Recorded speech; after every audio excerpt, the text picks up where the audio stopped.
Gawin naman natin ngayon yung napakasarap na sausawan ng maaasim na mangga dito sa Thailand. Napakadali lang po nito, kaya tara, umpisahan na natin. So ibabad muna natin itong ating mga bubot na mangga sa tubig. Maglalagay tayo ng patis sa ating kawali, mga kalahating cup. Palm sugar. Kung gaano karami yung patis, ganun din yung ating palm sugar. Buksan natin ang apoy. Papakuloan natin ito in medium heat hanggang sa malusaw yung palm sugar. Lagyan po natin ng kaunting tubig. At lalagyan po natin itong kanilang dried hipon. Ito yung ipinansasahog nating mga Ilocano sa inabraw. Meron pa akong natitirang brown, kaya lagyan na natin.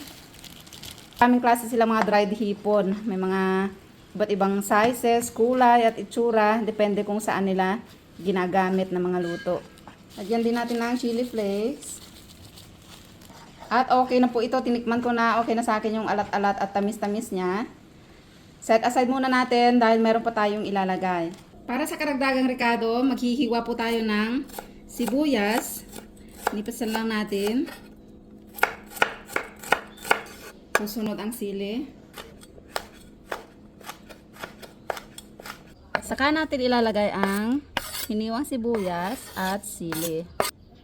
Haluin natin. Dito po wala nang apoy yung ating sauce para ayaw natin maluto yung sibuyas. Gusto natin fresh na ganyan. Wow.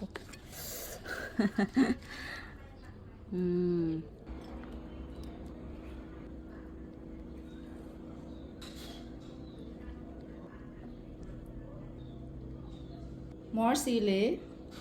At para maging super crunchy ng ating mangga, slice natin, tsaka ibabad dito sa tubig na malamig. Mas maganda sana kung tubig na merong yelo. Ayan, tanggalin natin yung buto.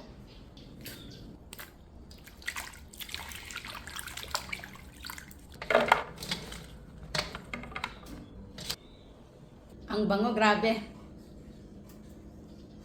Gusto kong lagyan ng mga sibuyas. Yan.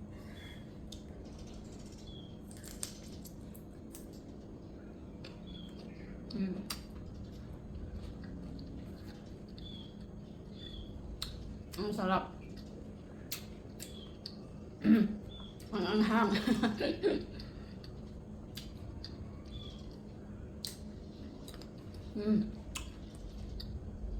Hindi mo siya kasing alat ng bagoong alamang natin. Manamis na may sakto lang yung alat at ang bango at ang sarap ng hipon. Lalo din napasarap yung sibuyas.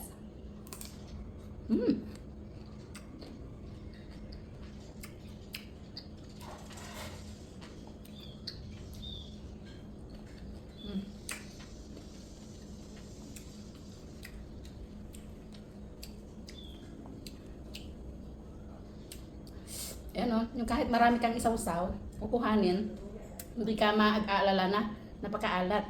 Saktong-sakto.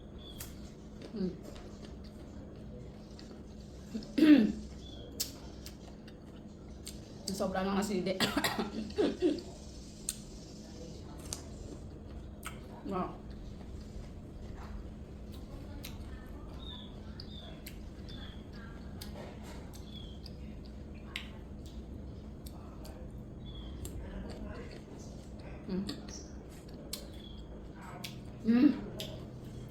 Lasang. Kung sa atin ikinigisa, dito patong-patong lang yung sibuyas kapag luto na.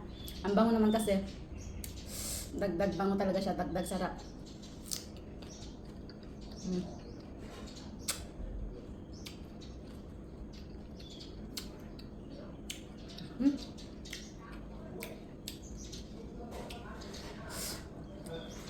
Ang tawag po pala sa sausawan na ito ay namplawan. Nampla means patis, one is sweet.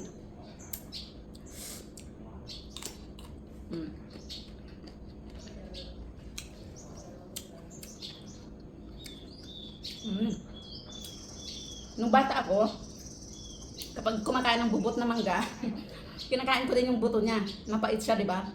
Para makontra yung asim. Ganun din po ba kayo noon? Baka ako lang, napaka-weird ko nung bata akong dami kong kinakain kakaiba. Hanggang ngayon.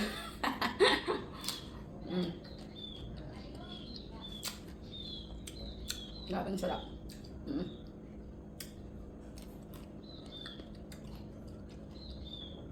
Hirap tikilan.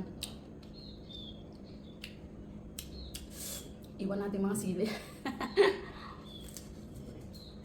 Mm.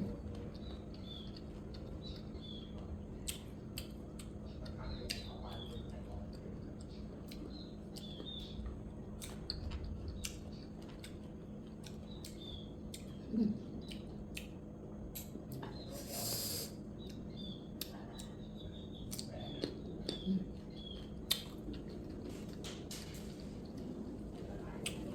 Sarap, grabe. Mm. So, ayan mga kamami, sana ay masabukan niyo po ang ganitong sausawan kung mahilig kayo sa maasim na mangga. Mm.